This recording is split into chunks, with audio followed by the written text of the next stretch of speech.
Shri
Shivaya.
Yeah, where's Radha? She was here just now. It's in your bag, yeah.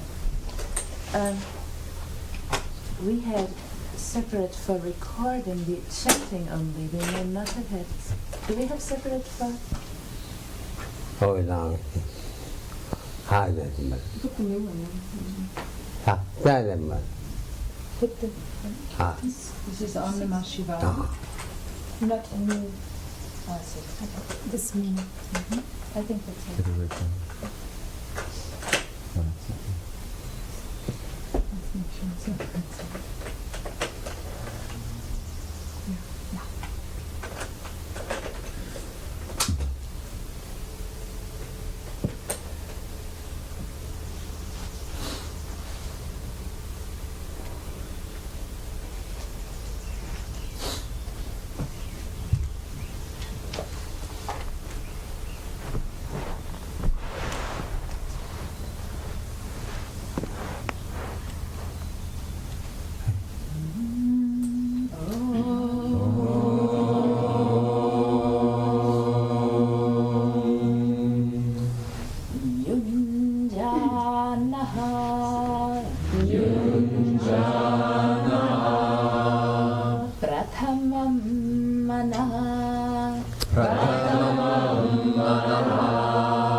Anya Vadada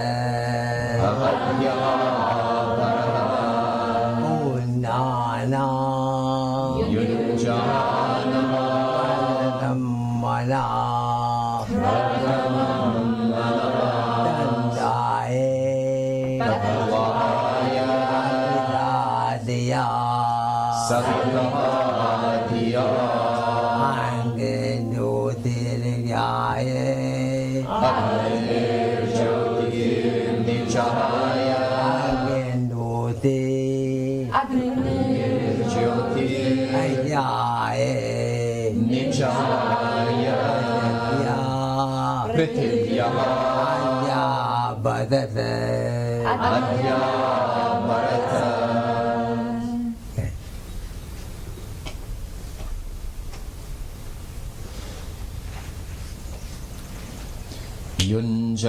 Yunjanaha Pratamam Manaha Tattvaya Savita Dhiya Agner Jyotir Nichaya Prithivya Adya Bharata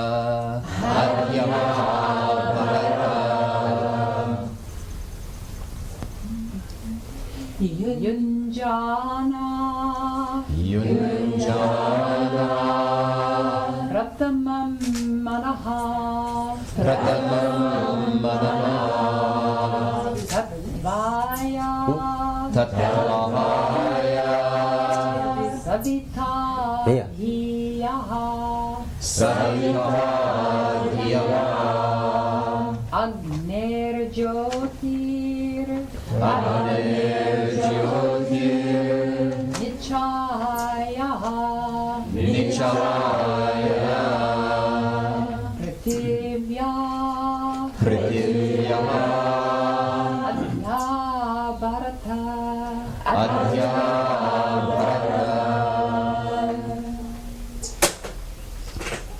It's different chanting it all together than the on and off button, but if you want to mix the two, we can. I thought we keep that cassette for only Okay, chant okay. melody. Savita Dhiya Agner Jyotir Nichaya Prithivya Adya Bharata Bye. Yunjanaha Dukam Gudvana Dukam Gudvana Pratamam Yunjanaha First, preparing or uniting manaha, the mind, Dukam Gudvana Dukam Hokam yogam Gudvana yunjanaha, Dukam Samvana yogam Gudvana kurvanaha. Yogam kurvanaha is equal to yunjanaha. The same roots in yoga and yunja. How to meditate? How to meditate? How you meditate? How should we meditate? First of all, All, the mind has to be united in yoga, through yoga. no. But being Dhamma. First things first, this is in the way of preparation. They say harnessing the mind also, making ready. Mana means Manaha means the mind with the handy, the senses handy. included. When they farm houses, object.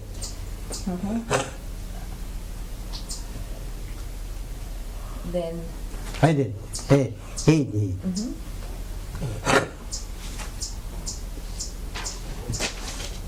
this mantra tells us that God helps those who help themselves, and vice versa, God does not help those who do not help themselves. Therefore, meditation involves two processes: the individual or personal or known, and the divine or impersonal or unknown. Translation. He who wants to practice yogic meditation in order to realize ultimate truth or the absolute I am or Godhood, first of all should disengage his mind together with the senses from all known outer objects. Then, through the flame of attention, the divine Savita, the inner universal I am, directs his wisdom from outer reality to inner reality, the inner being. That is to say, from known to unknown, from earth to heaven, and establishes its support above and beyond all material. I the meaning of Vedanta. My meaning of What is the meaning of Vedanta? That is That is the meaning of Vedanta. Vedanta means Vedanta means Vedanta means end of the end of another all knowledge. mean Veda Anta.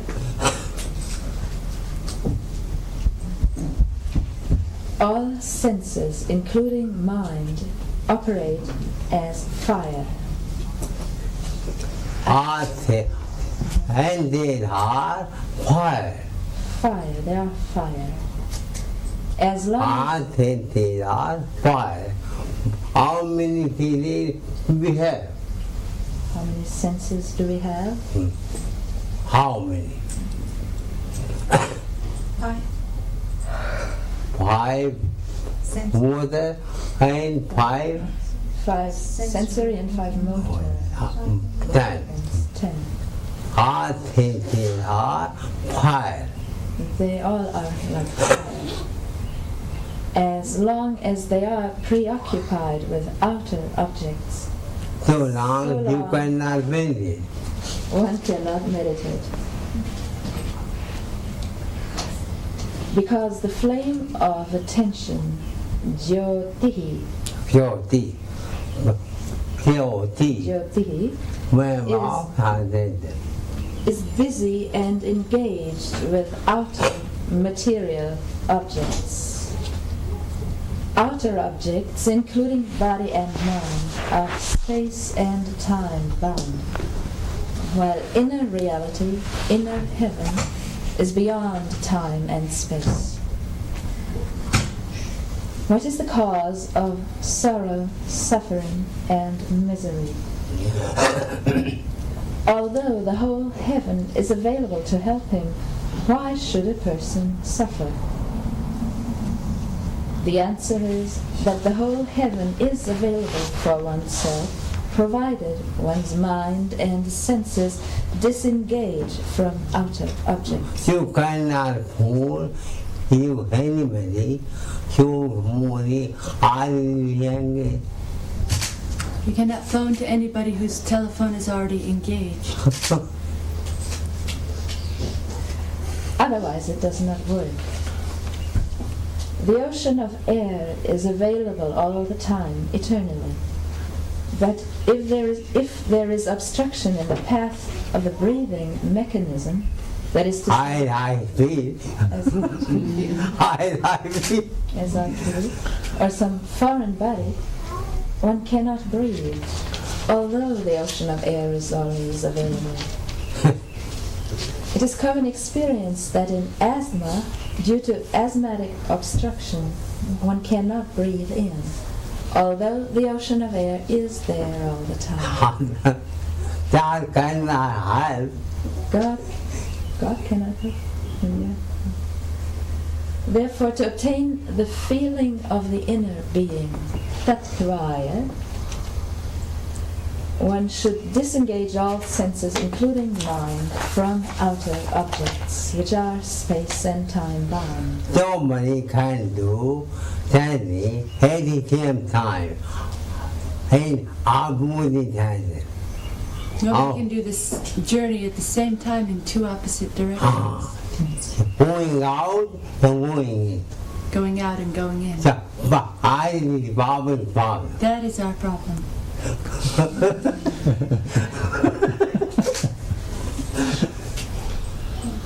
And then Savita, the inner director, guides one towards the absolute I am, beyond all external objects.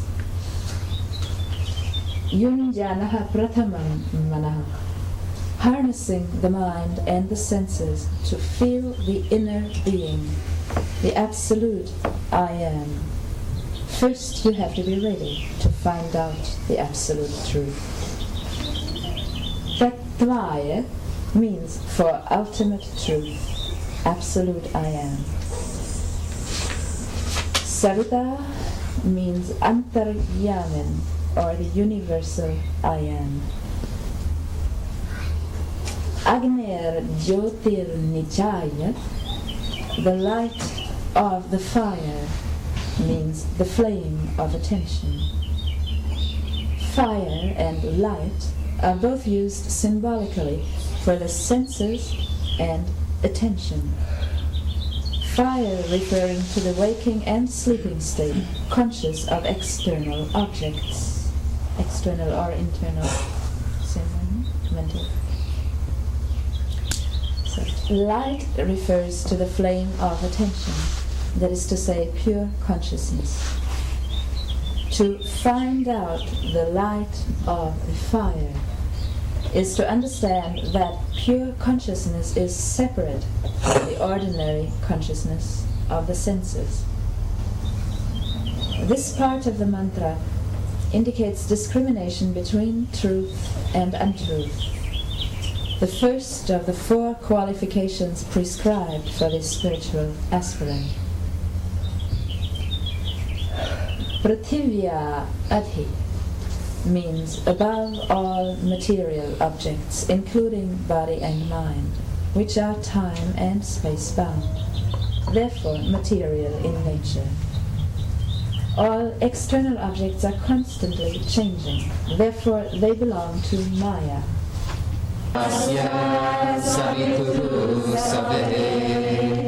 Suvalgeyaya Shaktya Suvalgeyaya Shaktya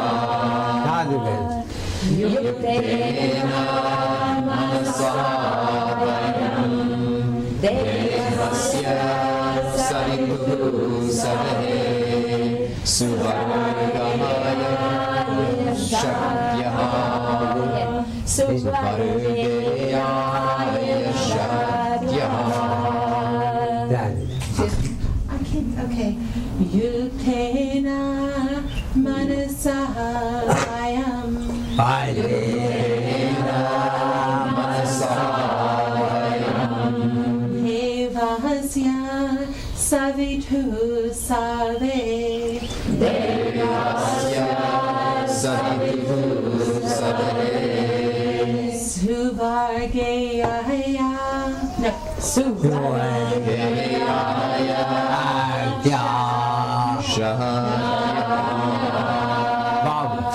Ram. Half and one.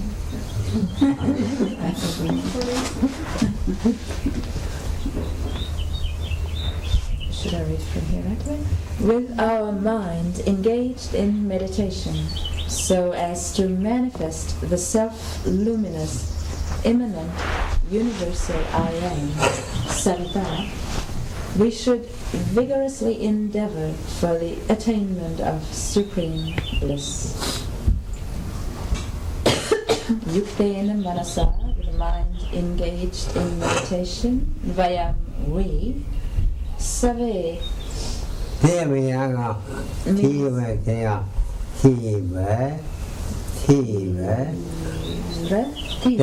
Jamana Ahana Tivra Samveganam Asana. like Yoga Sutra.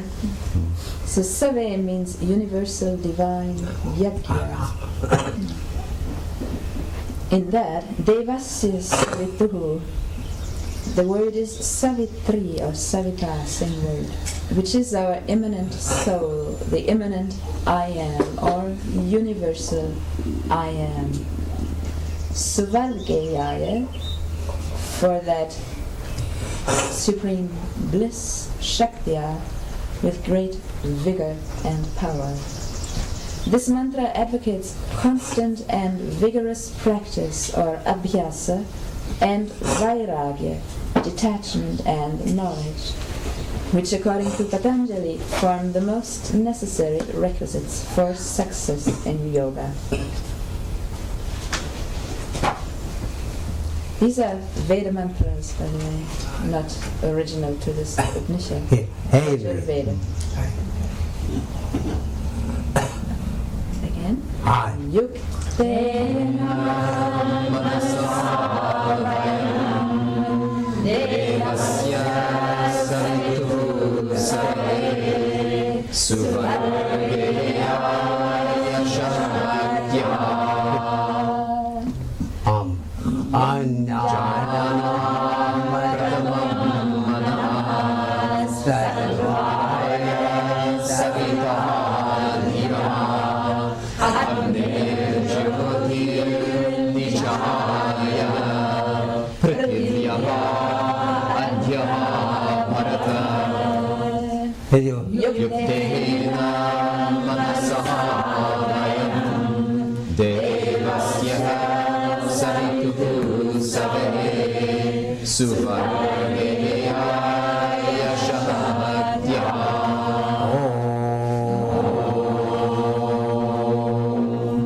One minute, 5 minutes.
This is entitled, The Sense of I Am.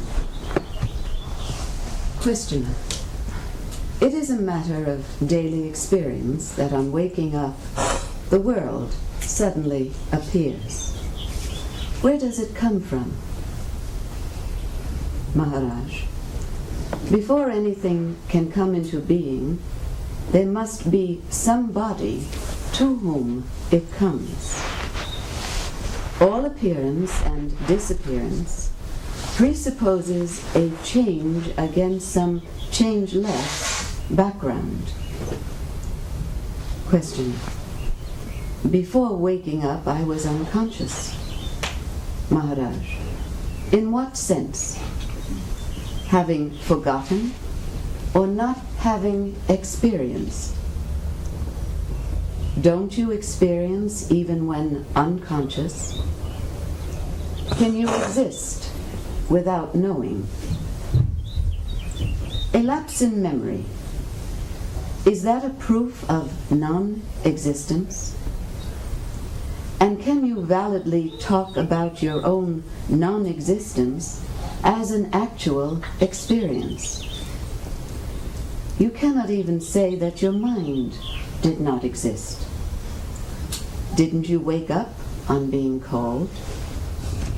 And on waking up, Was it not the sense I am that came first? Some seed consciousness must be existing, even during sleep or swoon. On waking up, the experience runs. I am the body in the world. It may appear to arise in succession, but in fact, it is all simultaneous. A single idea of having a body in a world. Can there be the sense of I am without being somebody or other? Questioner. But I am always somebody with its memories and habits. I don't know any other I am. Maharaj. Perhaps something prevents you from knowing. When you do not know something which others know, what do? Questioner. I seek the source of their knowledge under their instruction. Maharaj. Well, isn't it important to you to know whether you are a mere body or something else? Or perhaps to know that you are nothing at all? Don't you see that all your problems are your body's problems? Food, clothing, shelter, family, friends, name, fame, security, survival. All of these lose their meaning the moment you realize that you may not be a mere body. Question. What benefit is there in knowing that I am not the body? Maharaj. Well, even to say that you are not the body is not quite true. In a way, you are all the bodies, all the minds, and much more. Go deep into the sense of I am, and then you will find. How do you find a thing you have mislaid or forgotten? You keep it in your mind until you recall it. The sense of being, of I am, is the first to emerge. Ask yourself whence it comes, or just watch it quietly. When the mind stays in the I am without moving, you enter a state which cannot be verbalized, but can be experienced. All you need to do is to try and try again. After all, the sense I am is always with you. Only you have attached all kinds of things to it, such as body, feelings, thoughts, ideas, possessions, etc. And all of these self-identifications are misleading. Because of them, you take yourself to be what you are not. Questioner. Then what am I? Maharaj. It is enough to know what you are not. You need not know what you are. For as long as knowledge means description in terms of what is already known, perceptual or conceptual, there can be no such thing as self-knowledge. For what you are cannot be described except as total negation. All you can say is, I am not this, I am not that. You cannot meaningfully say, this is what I am, because it just makes no sense.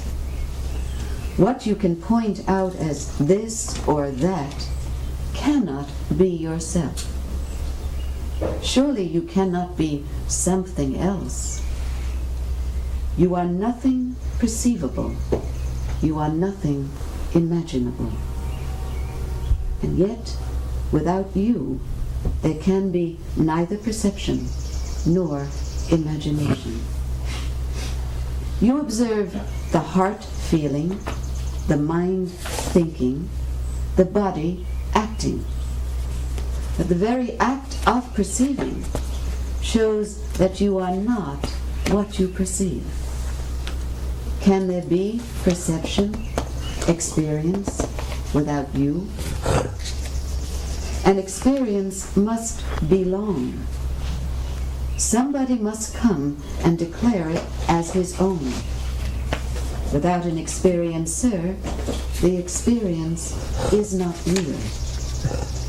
It is the experiencer that imparts reality to experience.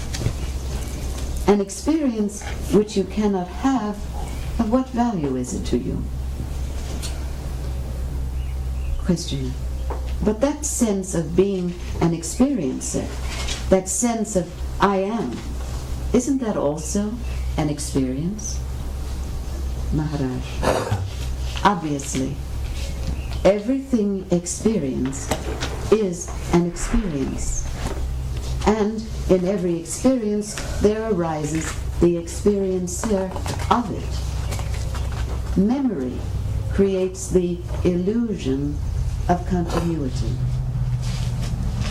In reality, each experience has its own experiencer, and the sense of identity is due to the common factor at the root of all experiencer-experience relations. Identity and continuity are not the same.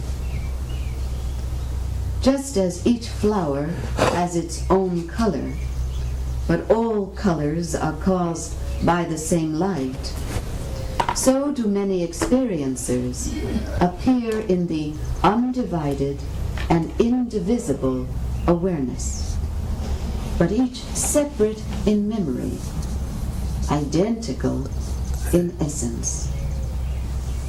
And it is this essence that is the root, that is the foundation. This essence is the timeless and spaceless possibility of all experience. Questioner. How do I get at it? Maharaj, you need not get at it, for you are it. It will get at you if you give it a chance. Just let go your attachment to the unreal, and then the real will swiftly and smoothly step into its own. Stop imagining yourself doing this and doing that, being this and being that. And then the realization that you are the source and heart of all, that realization will dawn upon you. And with that realization will come great love, which isn't choice or predilection, nor attachment, but that love will be a power which makes all things love-worthy and lovable.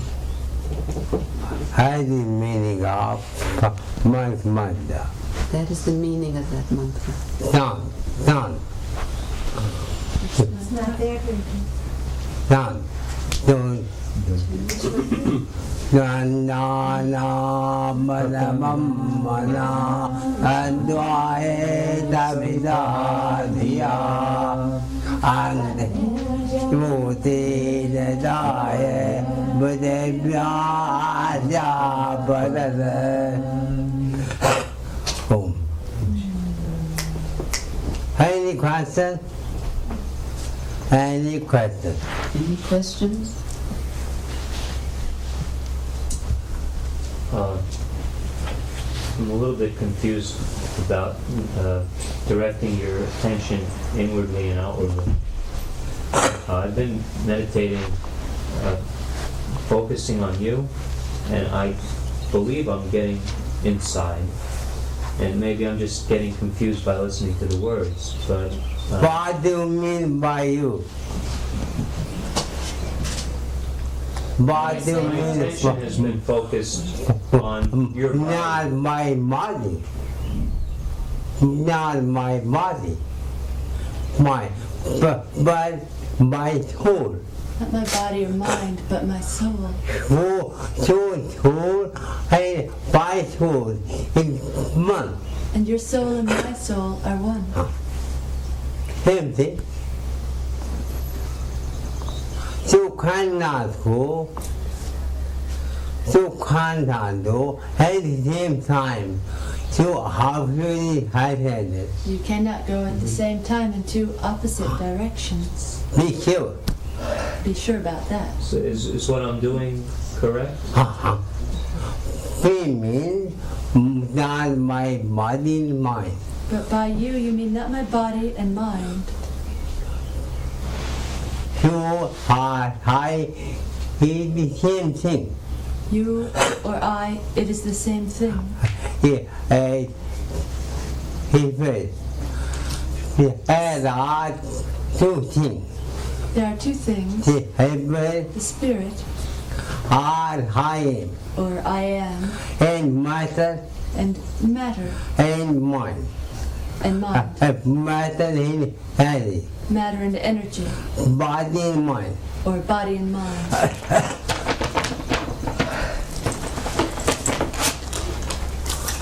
Therefore, two methods.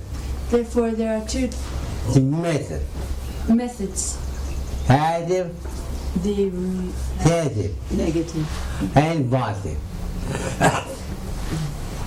You cannot go positive we cannot go in the positive method by own mind. by your mind. Always negative. The mind is always negative. Outside positive. Outside is positive. Inside negative. Inside is negative. You cannot know who am I. You cannot know who am I, But you can know by your mind. but you can know by your mind You are not body and mind. what you're not. You're not the body or mind. After that, After that, Avita, Savita, are universal high, or the universal I am, make you up. picks you up, That is body method. and that is The body. positive method. And the meaning, Avita are not bad. In the beginning, Savita does not work. Therefore, you have to satisfy Therefore, you have to satisfy by the method. by the negative method. And now, I see the kingdom is better. It is enough. You know, I am the only body mind. It is enough to know I am not the body and mind. How was another? You go half button, If you are another, connected to go further, another. interested to go further, I stand to can be decided, by chapter. then you will be guided by That by chapter. Savita, the universal I am. Therefore, negative and positive method. Therefore, the negative and positive methods. Positive method is not however, but everybody. The positive method is not available for everybody. By positive method, however, When the positive method becomes available, I can do not hear anything but outer method. then you don't care anything for the outer business. Any kind of Guru's paper is entitled A Change of Attitude. What happened when you are enlightened? What happens when you are Enlightened. enlightened? You cannot have 2 heads. You cannot have 2 ears, 2 heads. 2 heads. Still have 2 Be ears. careful. Be kind. You cannot have good arms. You cannot have 10 arms. You won't get 10 arms suddenly, That's the only thing. or 20 legs like some gods. You cannot become fat. You can't become fat just because you're enlightened. No. You are, you remain here you are. You remain as you are. And how do you know you are Then enlightened? how to know if you're enlightened? You'll wake up the whole house.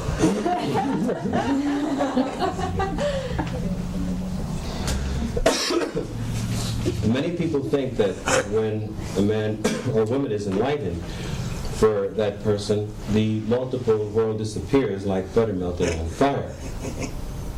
Many people also think that the enlightened have many heads, at least 3, with a 3rd eye on each forehead. In the past, I had the same idea. I thought that enlightened men and women do not even walk on the ground of the earth and do not touch it, and rather than walk on the ground, they fly. David, Levitating. They levitate. And I also was believing and thinking erroneously that the enlightened ones can evaporate, disappear into vapor and reappear while they talk with people. Now all these things and more are true in a certain sense, but in a different sense. Enlightened people live in a completely different world. Whatever the ordinary man or woman calls the day, to the enlightened person, that is the darkest night. And what the ordinary man calls night, to the enlightened one, that is the shining light of day. The enlightened ones live always in the state of the I am, which is far beyond the body and the mind, individual body and individual mind. However, as long as one's consciousness takes the part of body and mind and is identified with these limited and mortal vehicles, so long it is going to be a prisoner of body and mind and remain victimized that way. In that case, it is called jiva, or the individual soul. The body and mind, dominating the sense of I am, become the prison and the jail for the jiva, or the individual soul. And such a soul, or such a sense of I am, which is completely overwhelmed by the time-space mechanism of body and mind, can be called variously an agent, or a servant, or even a robot. The psychosomatic mechanism under the domination of body and mind is a robot. However, if one is able to learn and to know what one is not, then one can come to know what one is. By knowing what you are not, you come to know what you truly are. So, the way back to yourself is through refusal and rejection, and in this way you go beyond body and mind. Now, of course, in this relative universe, you need a body and mind, not as a prison, but as faithful servants. One thing in this entire universe is certain, and that is the real Atma, or the Self, is not imagination. It is not merely a thought. you cannot know your I am by mind. You cannot know your I am by means of mind, Attack, except me. through the negative way. I'm not body, I'm not mind. Knowing I'm not the body, I'm not the mind. But what you are, But what are you? you cannot see the sun You cannot see the sun by other side. by any other light than the sun's light. But you can see sun by same light. But you can see the sun by its same light. One thing in this universe is certain, and that is the real Atma or self is not imagination. It is not the product of the mind. The word Atman is a combination of At or At, meaning to eat, to overpower, or to pervade, plus Man, which means the mind. So in other words, Atman, your dynamic moving spirit, your true being, is that which can eat and can overpower and pervade the mind. That is called Atman, or I am. And yet, even the sense of I am that you have is not continuous, even though it is a useful pointer. The sense of I am shows to the seeker where the seeker should seek, but not what to seek. So just have a good look at it. Once you are convinced that you cannot say truthfully anything about yourself whatsoever except I am, and that nothing that you can point at can be yourself, then the need for that I am is over. The reflection of the sun in a mirror is a good indicator, it's a good pointer, but when you see the real sun, the work of that reflection and the work of that mirror is over and done. The word ICSA means within this I, or this I am, is the C, the center, the S, self, I am, the A, or awareness. And in this ICSA, you are no longer intent on verbalizing or stating what you are. All you need to do is to get rid of the tendency to define yourself. Obviously, all definitions apply to our bodies and minds only, and to their expressions. And once this obsession with the body and mind is over, you are released from that prison which you have built around yourself. And you need never return to this prison. You become the master of this prison. And after this, the state of I am is your natural state, which you realize spontaneously and effortlessly. The only difference between the enlightened one and the unenlightened one is what? It is that the enlightened one is aware of his natural state. That is to say, the I am, while the unenlightened one is not aware of it. And the only difference is in the change of attitude in appearance. When men or women discover the state of I am by being earnest, by persistent meditation, by searching and inquiring, by questioning daily, by questioning each hour, hourly, they can be said to be giving their lives to this discovery, to this precious and priceless knowledge. What happens? Well, nothing happens to the universe. Only the enlightened one's outlook or attitude is changed. The fact of the change of attitude I want to illustrate in the two following stories. In story number 1, I was an eyewitness. Story number 2, I inherited from friends. Here is story number 1. Now, to liberate India from the domination of the British Empire, Mahatma Gandhi and the All India Congress leaders fought many peaceful battles through nonviolence and satyagraha. And the entire British government was shaking, although this war was peaceful and holy. So to control this holy war, the British government was using military force and police, and they were equipped with all kinds of weapons.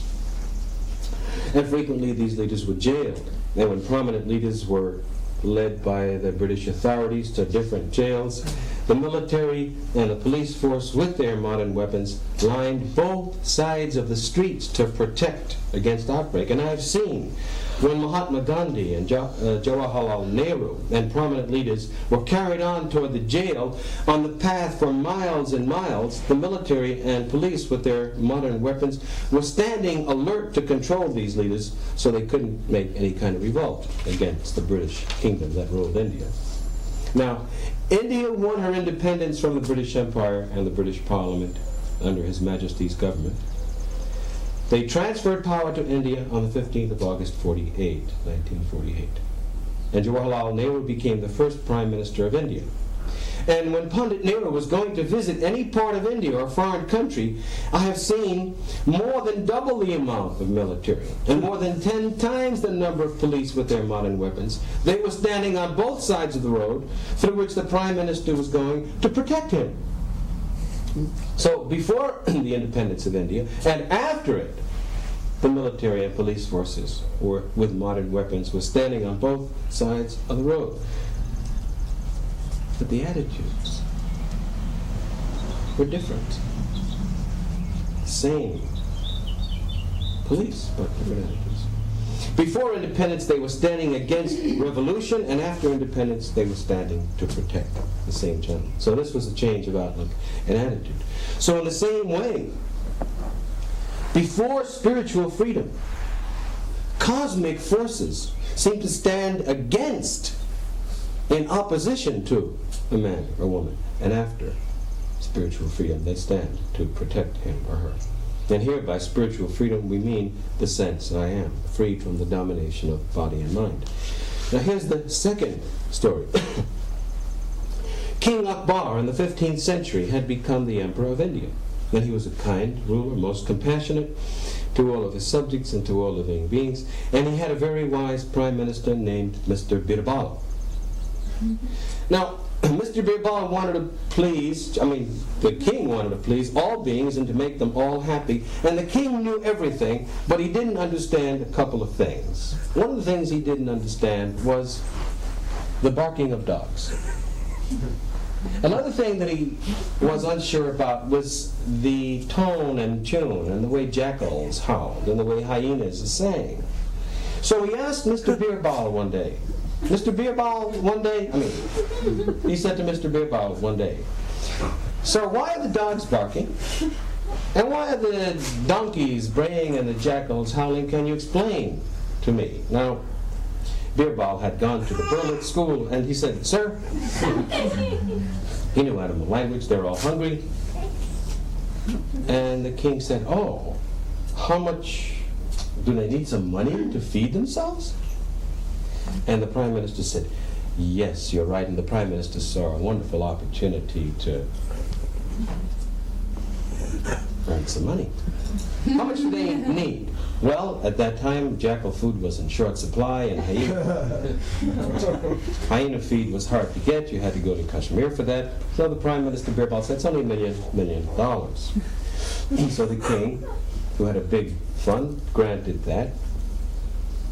But during the course of that month, believe it or not, although Birbal got $1 million, the dogs were still barking, the jackals were still howling, the donkeys were braying even louder than ever, and the hyenas were hyenaing a lot. So the king waited and he said to Birbal, "Sir, the dogs are barking, the donkeys and jackals are howling," and so on. And the king said, "Would you please explain this to me a little more?" And the prime minister thought for a moment. He said, "Sir, you can't eat hyena food out in the forest. You need a house. So these dogs and these hyenas and these animals need a place to stay. They need shelter." And of course, these things cost money because construction, wood, lumber, roof, shingles, as Karuna will tell you, these things are going up all the time. How much money is required? And the prime minister said, "This will cost $10 million because there are so many hyenas and dogs and donkeys and so on." And the king gave the money. And after 6 months, the noise didn't let up. As a matter of fact, it got louder. So the king said, "Well, they're still howling, Birbal. How about that?" The prime minister excused himself and he said, "Sir, can you eat food in a house and not have a table, chairs, dinette set, silver, no furniture? You think it's a pleasant thing to eat on bare floors?" And the king said, "Oh, I get it. Well, how much money is needed to furnish these houses?" And the prime minister replied, "Another $1 million, sir, will do it. These dinette sets we can get." Remainder. So after waiting for a month, the animals didn't stop. The king said, "Well, they're still howling." And the prime minister said, "Sorry, I was hoping you'd ask me that."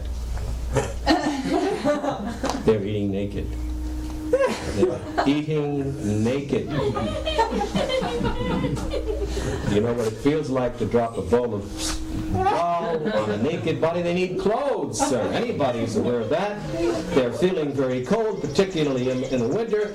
And the king said, well, how much does clothing cost? And what does it cost to get a good tailor? It's not easy to design for a donkey. And the Prime Minister thought, well, 40 million will do it, King. It was granted. After a month, it was still noisy with the houses and with the clothes and so on. The Prime Minister said, sir, I know you're going to ask me a question. The King said, yes, how do you know I'm going to ask you that question? I just know them. They're not married. They're not married.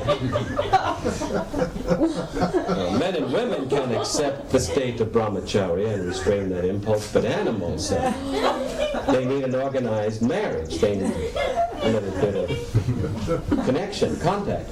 How much money for that? Well, he knew people who could organize marriage, another 50 million, and it was granted. And of course, you know what happened during this next month? The noise grew louder.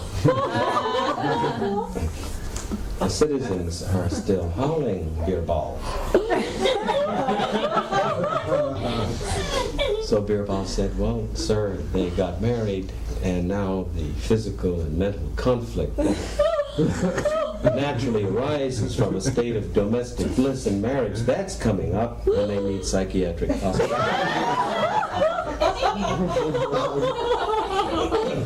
Also, there's a lot of wife battering and husband battering. They need physical hospitals too. How much money? $40 million. It was granted. The same story was going on. Finally, the king said, after a long time, Birbal, they're still screaming, yelling, braying, hollering. What's going on? And the Prime Minister, at his wit's end, said, King, you're not paying careful attention. Now they're not howling. Now they're saying, God bless the king. Long live the king. They're just praising you. That's not howling. Long live that merciful, compassionate king. Now they're always going to praise and sing this heavenly song. It's just apparently in the form of howling and barking. They're swearing allegiance to the government and your empire. So Guru writes, this is the change of attitude. Many prophets and saints have been incarnated and they did their work and then they disappeared. But the world's going on in the same way. The ups and downs of the world will still be going on, but for that person, and for that person alone who maintains independence from the prison of mind and body, the situation is different. The attitude, the outlook is different. The ups and downs of the world will no longer bother you. Of course, the whole world is suffering from lawlessness and disorder, from anxiety and depression, frustration, many types of disease, psychosis, neurosis, AIDS, so on and so forth. Those things bother the enlightened one no more because the connection with the physical unit is severed. As we said, when the state of I am is dominated by body and mind, the body becomes a prison. And then this way, when you're alone and single, for example, you have individual problems. But when you're married, you have double problems because in a certain sense you have 4 feet. Marriage is a kind of quadruped. When you have children, then you have multiple family problems because you have many feet and it's like being a caterpillar. When you join society, you have social problems. You join a nation, you have national problems. When you are a member of the United Nations, you have international problems. When you join a scientific society, then you have cosmic problems. You're thinking, for example, how to make an atom bomb, a cobalt bomb, nitrogen, neutron bomb, and so forth. And when you become a religious group, a member of a religious group or that, you have problems with God in heaven. So in the state of bondage, whatever you do, whatever you join, you're making a problem. And then finally you become a member of politics, and then you have the problem of nuclear weapons. Guru completes the essay and says, the whole earth nowadays is shaking. There's pollution, nuclear weapons, hurricanes, earthquakes, volcanic eruptions, hijacking, and low-jacking. As you know, an onion's a bundle of layers, because except for the layers, there's no onion. So a man or woman is nothing but a bundle of problems. Take this analogy. You take a monkey. You give him a bottle of Jim Beam bourbon in one hand and a bottle of Dewar's Scotch in the other, and a six-pack of beer for his monkey cart. And you give him a revolver in his left hand, a Magnum 357 in his right hand. You strap a shotgun across his back and a knife between his teeth. And then you invite an unholy ghost or Satan, and after that you invite a scorpion to bite him. What do you expect this monkey to do? Very upset. He would be very upset. The only thing you can do when this monkey has got all of this is begin to meditate and pray for your safety.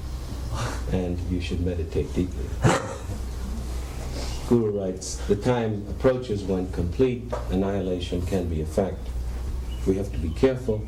Many nations may be wiped out, many men and women, all but meditative men and women. So this is the duty of every man and woman, that all must meditate on that dynamic sound current which supports the universe. Meditate on that I am beyond body and mind. We have these spiritual instructions. Be still and know I am God. Jesus Christ said, I am. That is the way. And addressing Moses, God even said, tell them, I am that I am. Om Shanti, Shri Brahmananda Saraswati, Sarasota, Florida, December 19. Any questions?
Meva Mata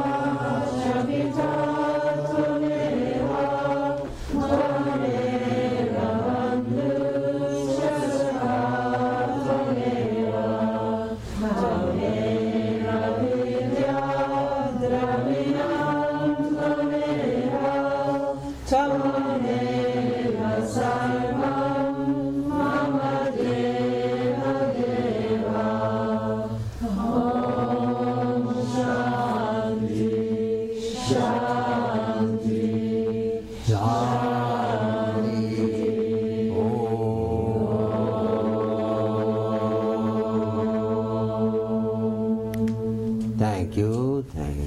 Thank you. I do want to know.